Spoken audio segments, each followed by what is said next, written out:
हमारे खुदावंद यीशु की अंजील मुकद्दस यूहन्ना के मुताबिक उसका 12वां बाब पहली 11 आयत। यीशु फसह से 6 रोज पहले बेतनिया में आया, जहाँ लाजर था जो मर गया था और जिसे यीशु ने मुर्दों में से जिंदा किया था।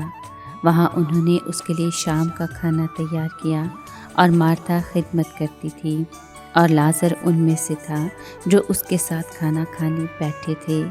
तब मरियम ने आज से खालिस और कीमती जटामासी का इत्र लेकर यीशु के पाँव पर मला और अपने बालों से उसके पाँव पोंछे और घर इत्र की खुशबू से भर गया। तब उसके शागिर्दों में से एक यहूदा अस्करियोती ने, जो उसे पकड़वाने को था, कहा कि ये इत्र 300 दिनार में बेचकर गरीबों को क्यों न दिया गया। उसने ये इसलिए नहीं कहा था कि उसे मोहताजों का फिक्र था, बल्कि इसलिए कि चोर था और चूँकि थैली उसके पास रहती थी, जो कुछ उसमें पड़ता था वो निकाल लेता था।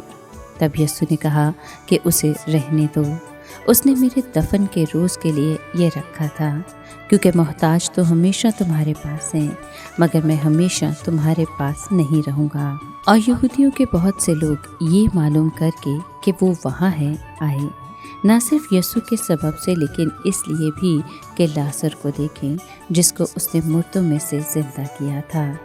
तब सरदार काहिनों ने मशवरा किया कि लाजर को भी कत्ल करें, क्योंकि उसके सबब से बहुत से यहूदी चले गए और यीशु पर ईमान लाए। पाक कलाम के पढ़े और सुने जाने पर खुदावंद की बरकत हो, खुदा का शुक्र हो। अजीज दोस्तों, मरियम का यीशु मसीह के पाँव का इत्र से मसाह करना न सिर्फ खुदावंद के लिए अकीदत का इजहार था, बल्कि इस बात का भी इजहार था कि उसने इस अमल के ज़रिए से उसकी अनकरीब वाक़ होने वाली मौत और तदफीन की भी पेशखबरी दे दी। मरियम का यीशु मसीह के पाँव पर अपना कीमती इत्र डालना और फिर पाँव को अपने बालों से पोंछना इंतहाई हलीमी और अकीदत का अमल था।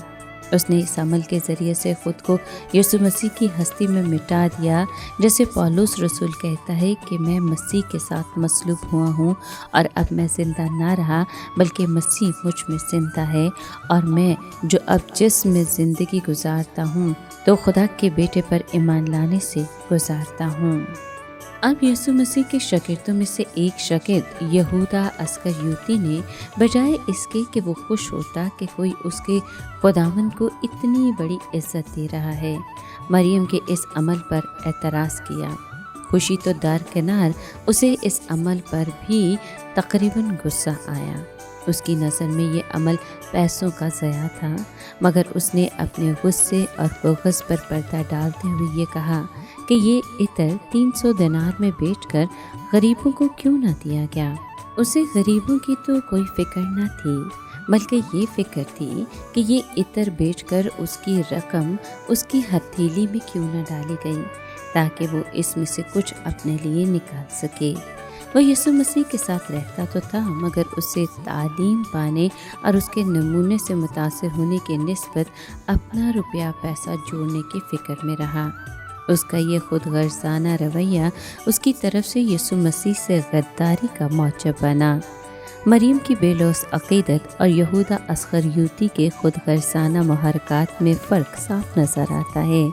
मरियम वो थी जिसने यीशु मसीह के कदमों में बैठकर तालीम पाने को बाकी सब चीज़ों पर फ़ौक़ियत दी, और उसी के बारे में यीशु मसीह ने कहा था कि उसने अच्छा हिस्सा चुन लिया है।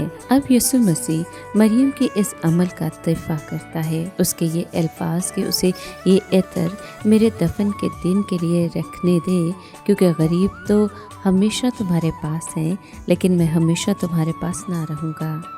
ये अल्फाज बताते हैं कि हमारे लिए खुदा की तरफ से मुकर्रर करदा लम्हात और वाक़यात को समझना और इनके मुताबिक अमल करना ज़रूर है। यहूदी सरदार अपने कत्ल के मंसूबे में यीशु मसीह के अलावा अब एक और शख्स का इजाफ़ा करते हैं। वो अब ये फ़ैसला करते हैं कि क्यों न लाजर को भी कत्ल कर दिया जाए, जिसे यीशु ने मुर्दों में से ज़िंदा किया। یہودی سردار یسوع مسیح کو اپنی بقا کے لیے بھی خطرہ محسوس کرنے لگے تھے۔ عجیب بات ہے کہ وہ جانتے تھے کہ یسوع مسیح ایک بار لازر کو مردوں میں سے زندہ کر چکا ہے، اور اگر وہ اسے قتل بھی کر دیتے تو وہ اسے پھر سے مردوں میں سے زندہ کر سکتا تھا۔ جب مخالفت نے روحانی آنکھوں پر پٹی باندھی ہو تو انبیاء کیا خدا بھی براہ راست کلام کرے تو ایمان نہ لانے والے ایمان نہیں لائیں گے۔ اب یسوع مسیح کے دکھوں کے ہفتے کا آغاز کا ماحول پورے طور پر تیار ہو چکا تھا۔